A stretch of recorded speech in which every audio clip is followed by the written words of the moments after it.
दोस्तों, शिव कौन है? क्या वे भगवान हैं या बस एक पौराणिक कथा, या फिर शिव का कोई गहरा अर्थ है जो केवल उन्हीं के लिए उपलब्ध है जो खोज रहे हैं? भारतीय आध्यात्मिक संस्कृति के सबसे अहम देव महादेव शिव के बारे में कई गाथाएं और दंत कथाएं सुनने को मिलती है। क्या वे भगवान हैं या केवल हिंदू संस्कृति की कल्पना है, या फिर शिव का एक गहरा अर्थ है जो केवल उन्हीं के लिए उपलब्ध है जो सत्य की खोज में है? नमस्कार दोस्तों, मैं हूं विवेकानंद विमल और आज हम जानेंगे कि शिव वास्तव में कौन है। क्या वो केवल एक आम व्यक्ति हैं, कोई पौराणिक कथा के पात्र हैं, या फिर सचमुच भगवान हैं? दोस्तों, सद्गुरु कहते हैं, जब हम शिव कहते हैं तो हमारा इशारा दो बुनियादी चीजों की तरफ होता है। शिव का शाब्दिक अर्थ है जो नहीं है। आज के आधुनिक विज्ञान ने साबित किया है कि सृष्टि में सब कुछ शून्यता से आता है और वापस शून्य में ही चला जाता है। इस अस्तित्व का आधार और संपूर्ण ब्रह्मांड का मौलिक गुण ही एक विराट शून्यता है। उसमें मौजूद आकाश गंगाएं केवल छोटी मोटी गतिविधियां हैं जो किसी फुहार की तरह है। उसके अलावा सब एक खालीपन है, जैसे शिव के नाम से जाना जाता है। शिव ही वो गर्भ है जिसमें से सब कुछ जन्म लेता है, और वे ही वो गुमनामी है जिसमें सब कुछ फिर से समा जाता है। सब कुछ शिव से आता है और फिर शिव में चला जाता है। इस हिसाब से देखा जाए तो शिव को अस्तित्वहीन बताया जाता है। उन्हें प्रकाश नहीं, अंधेरे की तरह दर्शाया जाता है। मानवता हमेशा प्रकाश के गुण गाती है, क्योंकि उनकी आंखें सिर्फ प्रकाश में काम करती हैं, वरना सिर्फ एक चीज जो हमेशा है वो है अंधेरा। प्रकाश का अस्तित्व सीमित है, क्योंकि प्रकाश का कोई स्रोत, चाहे वो एक बल्ब हो या फिर सूर्य, आखिरकार प्रकाश बिखेरना बंद कर देगा। प्रकाश शाश्वत नहीं है, ये हमेशा एक सीमित संभावना है, क्योंकि इसकी शुरुआत होती है और अंत भी। अंधकार प्रकाश से काफी बड़ी संभावना है। अंधकार में किसी चीज के जलने की जरूरत नहीं। अंधकार हमेशा बना रहता है। अंधकार शाश्वत है। अंधकार सब जगह है। दोस्तों, सद्गुरु कहते हैं, अगर मैं कहूं दिव्य अंधकार, लोग सोचते हैं कि मैं शैतान का उपासक हूं।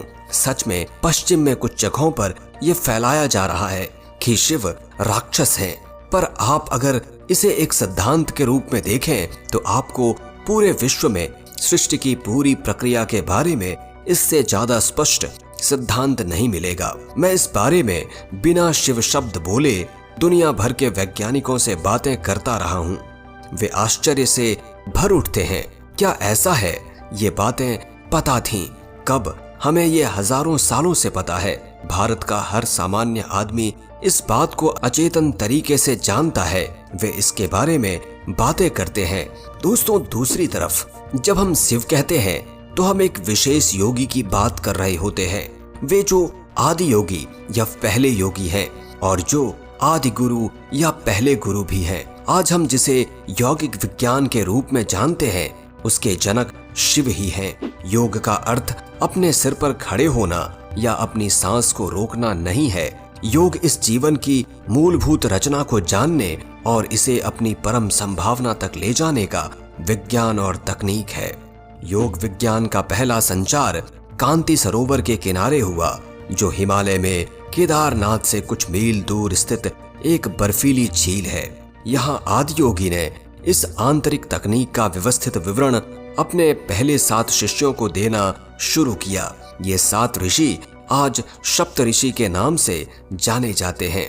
ये सभी धर्मों के आने से पहले हुआ था। लोगों के द्वारा मानवता को बुरी तरह विभाजित करने वाले तरीके तैयार किए जाने से पहले मानव चेतना को ऊपर उठाने के सबसे शक्तिशाली साधनों को सिद्ध किया और फैलाया जा चुका था। आज मानव इस तरह से विभाजित है कि उसे फिर से एक करना लगभग असंभव लग रहा है। ये जीव जो एक योगी है और वो शून्यता जो सृष्टि का मूल है, दोनों एक ही हैं, क्योंकि किसी को योगी कहने का मतलब है कि उसने ये अनुभव कर लिया है कि सृष्टि वो खुद ही है। अगर आपको इस सृष्टि को अपने भीतर एक क्षण के लिए भी बसाना है तो आपको वो शून्यता बनना होगा। सिर्फ शून्यता ही सब कुछ अपने भीतर समा सकती है। एक बर्तन में समुद्र नहीं समा सकता। ये ग्रह समुद्र को समा सकता है पर सौर्य मंडल को नहीं समा सकता। सौर्य मंडल ग्रहों और सूर्य को समा सकता है पर बाकी की आकाश गंगा को नहीं समा सकता। अगर आप इस तरह कदम दर कदम आगे बढ़ें तो आखिरकार आप देखेंगे कि सिर्फ शून्यता ही हर चीज को अपने भीतर समा सकती है। योग शब्द का अर्थ है मिलन। योगी वो है जिसने इस मिलन का अनुभव कर लिया है। इसका मतलब है कम से कम एक क्षण के लिए वो पूर्ण शून्यता बन चुका है। शिव शब्द के दो अर्थ हैं, योगी शिव और शून्यता। एक तरह के पर्यायवाची हैं पर फिर भी वे दो अलग अलग पहलू हैं। क्योंकि भारतीय संस्कृति द्वंद्व से भरी है इसलिए हम एक पहलू से दूसरे पहलू पर आते जाते रहते हैं। एक पल हम परम तत्व शिव की बात करते हैं तो अगले ही पल हम उन योगी शिव की बात करने लगते हैं जिन्होंने हमें योग का उपहार दिया। यह अफसोस की बात है कि इस शिव का परिचय ज्यादातर लोगों को भारत के प्राचीन कैलेंडरों के जरिए हुआ जिसमें उन्हें भरे भरे गाल वाले नील वर्णी व्यक्ति के रूप में दिखाया गया। योगिक परंपरा में शिव को भगवान की तरह नहीं देखा जाता। वे एक ऐसे जीव हैं जिसके चरण इस धरती पर पड़े और जो हिमालय क्षेत्र में रहे। यौगिक परंपराओं के स्रोत के रूप में मानव चेतना के विकास में उनका योगदान इतना जबरदस्त है कि उन्हें अनदेखा नहीं किया जा सकता।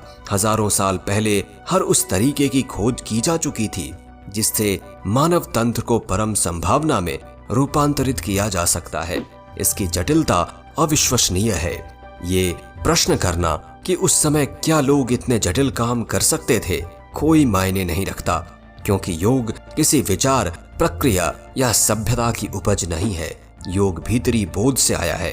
अपने आसपास क्या हो रहा था इससे फर्क नहीं पड़ता। योग उनके भीतर से बाहर आने वाला प्रवाह था। उन्होंने बहुत ही विस्तार से हमें बताया कि मानव तंत्र के हर मुद्दे का मतलब क्या है और उसमें छुपी संभावना क्या है। जो भी कहा जा सकता है वो उन्होंने इतने सुंदर और कुशल तरीकों से कहा कि आप आज भी उनके द्वारा कही गई एक भी चीज नहीं बदल सकते। आप पूरा जीवन उसका अर्थ निकालने में बिता सकते हैं। उम्मीद है दोस्तों आपको वीडियो पसंद आई होगी और आपने समझा होगा कि शिव वास्तव में कौन है। शिव शून्यता है, शिव योगी है और शिव एक महामानव है।